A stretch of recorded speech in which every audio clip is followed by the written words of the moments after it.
Bom dia a todos, eu me chamo Thiago Pereira, eu moro em Cambé, Paraná. Nesse vídeo eu vou estar falando como é que se deu a minha dissociação nas Testemunhas de Jeová. Foi no mês de abril de 2020 que eu pedi a minha dissociação das Testemunhas de Jeová após aquela reunião da comemoração da morte de Cristo que eles fazem, né?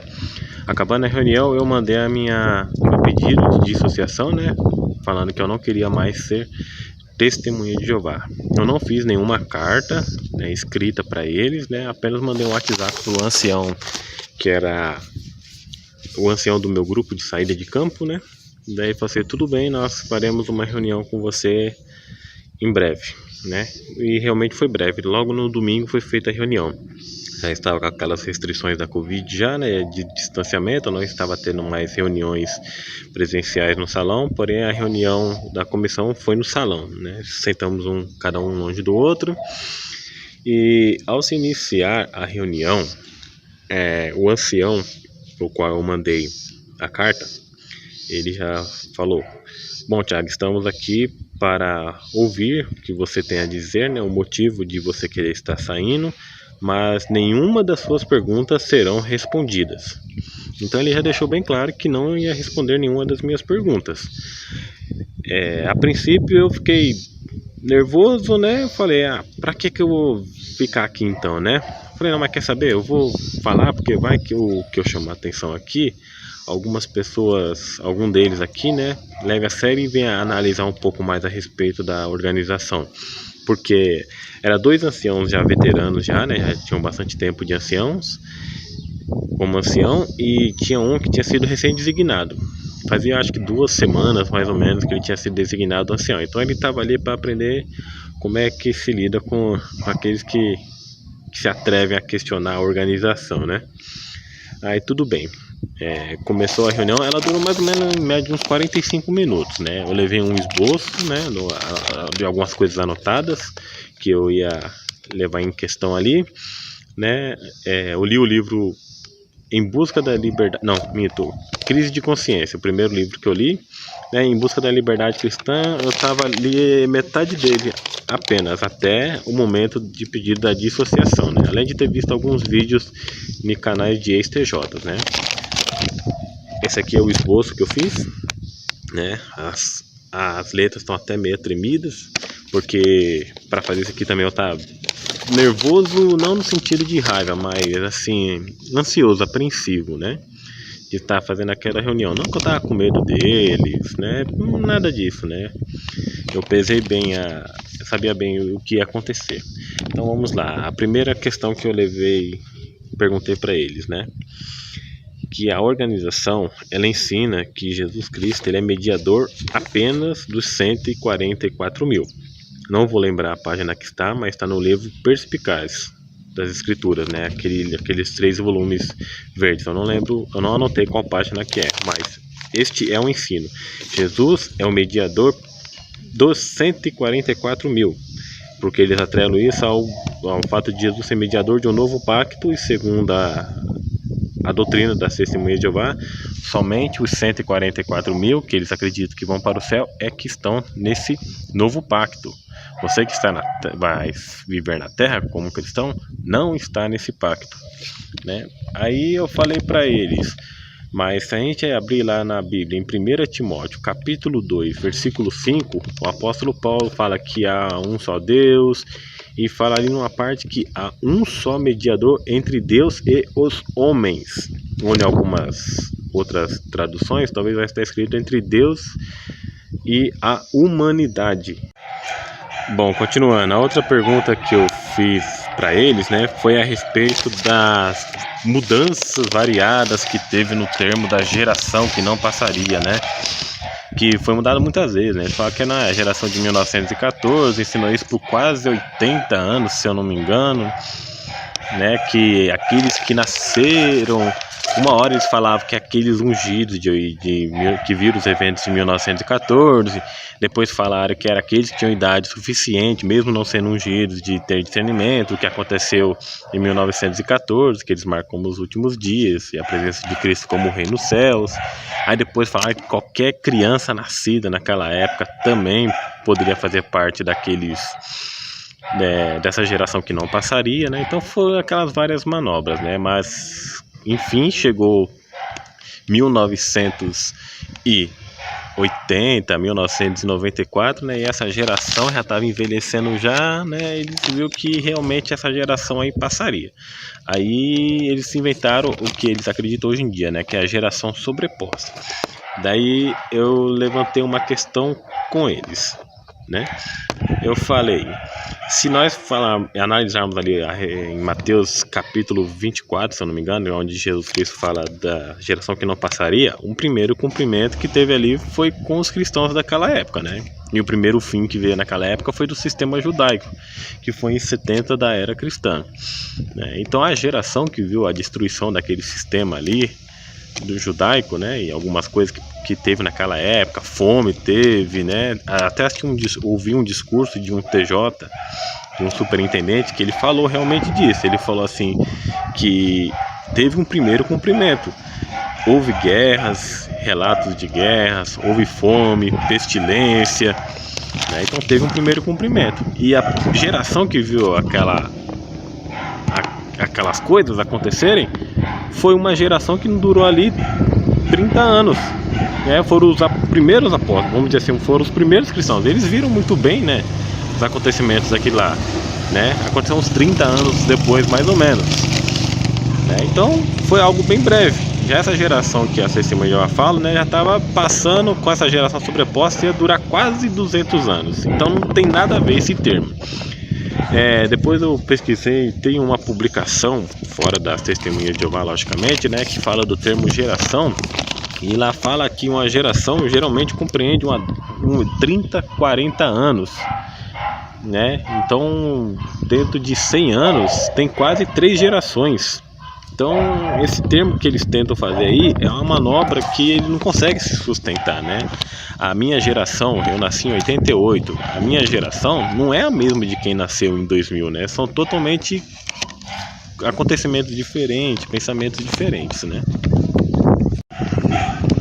A outra questão ao qual essa aqui eles ficaram bem incomodados, né?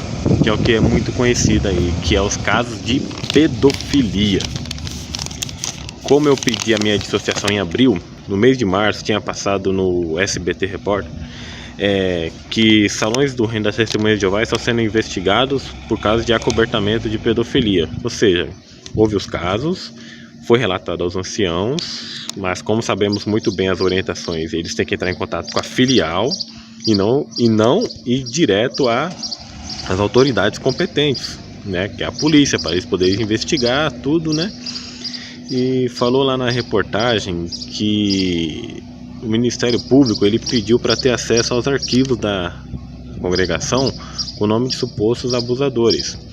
Só que a organização foi lá e entrou com um pedido com o advogado para que o Ministério Público não tivesse acesso a esses dados. Aí a pergunta que ficou era: se eles não tinham nada a temer, por que negaram o Ministério Público de ter acesso a esses dados? Né? Aquele famoso ditado, quem não deve não teme. Eu falei para eles, então por que será que foi negado então? Por que eles entraram com advogado, se não tinha nada a esconder? Essa foi uma das questões. Aí, logicamente, como é bem conhecido no meio daqueles que são dissidentes das Testemunhas de Jeová, eu falei para eles a respeito daquela sentinela de novembro de 95, se eu não me engano, que fala que o nome de quaisquer supostos abusadores deveria ser mantido em sigilo. Um outro ponto também que fala naquele estudo que seria muito bom se as partes conseguissem estabelecer a paz, né? Tipo, ali falava de um caso de uma pessoa que foi abusada e depois de uns 10, 15 anos ela comenta lá com os anciãos e tal, né? Fala que foi um negócio que passou, né? O abusador só cometeu aquilo ali uma vez ou duas, sei lá quantas vezes foi, né? Seria bom que eles estabelecessem a paz, resolvessem, né? E deixassem passar isso, né? Então olha as orientações que eram passadas nessa revista. É só consultar. 1º de novembro de 95, eu só não vou lembrar a página. Ou é 1º ou é 15 de novembro. Né? Quando eu citei a Sentinela, um dos anciãos falou assim: mas calma aí, Thiago, qual revista é? Eu falei: ó, é tal revista, tal página. Ele começou a dar risada, né? Aí, até então eu não tinha ido direto na fonte, né? Direto no site ver, né? E como ele deu risada, eu falei: caramba, será que eu tô passando informação falsa, né? Será que eu tô exagerando? Aí dentro do salão mesmo, eu tava com a internet ligada do celular, eu fui e entrei no site JW, né, UOL.jw, né, que é a biblioteca das Testemunhas de Jeová. Consultei a Sentinela lá e estava escrito a mesma coisa. Eu virei o celular e falei pra ele: ó, tá escrito aqui a mesma coisa. Daí ele: não, Thiago, que você já se desviou muito e tal, as coisas não é bem assim e tal. Mas o meu principal questionamento foi esse da reportagem, né? Por que eles negaram acesso aos dados de nome de pessoas que foram acusadas de pedofilia? Essa foi a grande incógnita. Eu até falei para eles: visto que essa é a organização de Deus, ela deveria ser referência no combate a isso, né? Uma referência no cuidado com as crianças, né? Mas olha só as coisas que eram orientadas nessa sentinela. Além de a gente saber que tem muitas outras coisas, né? Os acobertamentos, lá na Austrália, né? Que foi em 2015. Recentemente, eles não entraram no acordo ali de reparar as vítimas, né? E eles vão começar a ser tributados, sofrer algumas sanções lá no governo australiano, né? Então, realmente, o cerco está fechando para eles. A outra questão que eu levantei para eles foi da questão do sangue e as suas frações. Eu falei para eles: mas várias vezes a organização ela falou: pode aceitar fração. Outra hora falou que não podia. Hora pode, hora não pode. Né? Eu falei para eles: e agora, né? Quem é que vai responder pela vida daquelas pessoas que não aceitaram tratamentos com frações de sangue quando a organização de Deus, eu fiz assim entre aspas para eles por Deus, né? Orientou que não se podia fazer isso. Um dos anciãos ficou vermelho, começou a coçar a cabeça porque ele se sentiu bastante incomodado, né? Aí eu falei para eles: como é que pode não aceitar plaquetas, que é 0,17%, se eu não me engano, do conteúdo do sangue, mas pode aceitar algumas frações que correspondem a 2,2% do que há no sangue, né? É as incoerências que tem, né, nas orientações da organização. E também a grande pergunta, né? Se pode aceitar frações de sangue e não pode doar, da onde que vem essas frações que eles aceitam? Né? É muita incoerência. É assim, cada um tem o direito de escolher o tipo de tratamento que quer, né?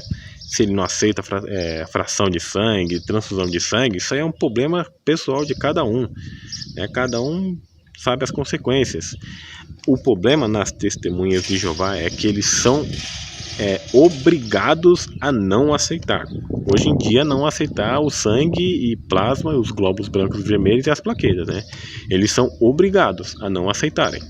Isso. Se aceitarem, eles são dados como dissociados, não desassociados. Eles são dados como dissociados, pessoas que escolheram sair da organização. Então, a menos que o corpo governante futuramente fale assim: não, pensamos bem e o plasma ele não é o sangue em si, né? Ele é uma parte do sangue, né? Então pode ser aceito. As Testemunhas de Jeová vão acatar o que o corpo governante dita. Daí eu até usei uma ilustração com eles que eu vi no site jeová.info, site muito bom, aprendi muita coisa ali, né? A questão do sangue, né? Eles até fazem a ilustração ali. É errado comprar um carro roubado? Eu perguntei para eles. Sim, é errado comprar um carro roubado. Será que é errado eu comprar ali uma parte pequena do carro ali, desse carro roubado? Tipo assim, o carro roubado eu não posso comprar, mas eu posso comprar ali o puxador da porta, né, daquele carro roubado. Eu posso pegar o limpador de para-brisa ali, né, da frente do carro, né? Será que eu posso? Não pode, né? É um carro roubado do mesmo jeito, né? Então, se você não pode comprar um carro roubado, você não pode comprar nenhuma peça dele, né? Isso seria ilegal. Então, se aplicando a lei que eles colocam, né? Se você não pode aceitar sangue, você não pode pegar nada, não pode pegar uma fração desse sangue aí, né? Você pode pegar de um outro negócio, já que eles querem ser tão justos, né? São tão preocupados com essa questão do sangue. E, por último, que eu questionei eles, foi as falsas profecias, né? As profecias falhas. De 1914, 1915, 1925, 1975, essas que eu sabia até então. Eu falei para eles a respeito disso, tal, porque a organização ela é bem engraçada, né? Ela é bem hipócrita, na verdade, né? Que é assim, se a organização ela fala que o fim vai vir em, vamos voltar aí para quem vivia lá em 1980, né? Eles estavam falando que o fim vai vir ainda antes de findar esse século, tá? Naquele livro vermelho, Poderá Viver para Sempre, né? Se a organização ela fala sobre isso aí, depois não se cumpre, ele fala que foram expectativas adiadas, né? Expectativas grandes de vir o reino de Deus e se livrar, né? Então eles tentam tirar o deles da reta. Mas se uma outra organização religiosa fala a respeito disso, eles falam que são falsos profetas. Não, é porque Deus ele não está com essas organizações, aquele ali não é o meio de Deus se comunicar com as pessoas, aquele não é o canal de Deus, né? Então é assim, quando é eles, foi uma expectativa frustrada nossa, né? Não foi uma falsa profecia. Agora, se é de outras organizações, eles sentam a madeira. Eu falei bem essa expressão, eles descem a madeira. São bastante hipócritas, né? Após falar isso, né? Eu lembro que eu queria citar algum texto bíblico lá. Eu falei para ele, vamos ver esse tal texto aqui e tal, a respeito de falsas profecias, né? Ele falou assim, não precisa abrir a Bíblia não. Então assim, eles não querem, né? Assim, pra gente catar o conselho deles, a gente tem que abrir a Bíblia. Pra gente expor um ponto de vista nosso, não pode abrir a Bíblia. Isso porque eu levei a própria Bíblia que é usada lá dentro, lá, né? Aí ele falou assim, bom, Thiago, esse é o seu desejo, né? De não querer ser mais testemunha de Jeová. Daí ele estava com um documento na mão, né? Ele falou assim, então você poderia estar assinando esse documento aqui para nós e tal. Eu falei, não vou assinar nenhum documento não, porque eu não assinei nenhum documento para entrar, não vou assinar nenhum documento para sair. Eu percebi que ela ficou um pouco nervoso, né? Eu falei assim, não, mas tá bom, tudo bem, tem mais duas testemunhas aqui, né? Pode comprovar, né? Eu falei, não, tudo bem. Daí eles leram um texto, né? Conforme é sempre aquele texto que eles usam, né? Para as pessoas que saem, né? De 1 João, não vou lembrar capítulo nem versículo, mas ele fala, estes saíram do nosso meio porque não eram um dos nossos. Ele falou assim, então, Thiago, você pode votar futuramente, né? A gente espera muito mesmo, sinceramente, que você vote um dia. Daí eu falei assim, se responder as minhas perguntas, eu votarei sim. Essa foi a minha última palavra com os anciãos ali, né? Isso porque na época eu tinha 1, 2, 3, 4, 5, 6 perguntas. Passou-se 10 meses. Já tem pelo menos mais umas 100 ou 150 perguntas, porque conforme você vai estudando mais coisas, você vê que tem muita incoerência, muita hipocrisia da parte daquela religião, né? Então, assim, hoje em dia, se eu pudesse voltar atrás, né, voltar naquele dia lá, eu não teria pedido a dissociação. Eu teria parado de ir, né, sair da francesa, né, para poder ajudar algumas pessoas lá dentro, né, a ver isso de forma bastante cautelosa, né, porque a partir do momento que você pede a dissociação, não dá para você ajudar as pessoas lá dentro, lá, né, você tem que usar de cautela, né, lançar uma perguntinha aqui, uma perguntinha ali, né, que depois que você pede a dissociação, não adianta, as pessoas lá, dado o anúncio lá que você não é mais testemunha de Jeová, as pessoas viram a cara, não vão mais falar com você. Isso foi literalmente o que aconteceu comigo. Eu avisei um amigo de crença, né, na verdade, essa é a palavra certa, que ele estava saindo da organização. Ele não perguntou os motivos, né? Eu falei para ele que eu não acreditava em nenhuma organização religiosa. Ele falou, mas nem na que você tá? Eu falei, principalmente. Dele, tudo bem. Daí quando ia sair o anúncio, eu falei para ele, vai ser dado o anúncio amanhã, eu não sou mais testemunho de Jeová. Dele, tudo bem. Me bloqueou automaticamente no WhatsApp e no Facebook, não consegui mais ter nenhum contato com ele. Então você vê o tipo de amizade que acaba se criando lá dentro dessa organização, né? Então, fica um aviso aqui e conselho para todos.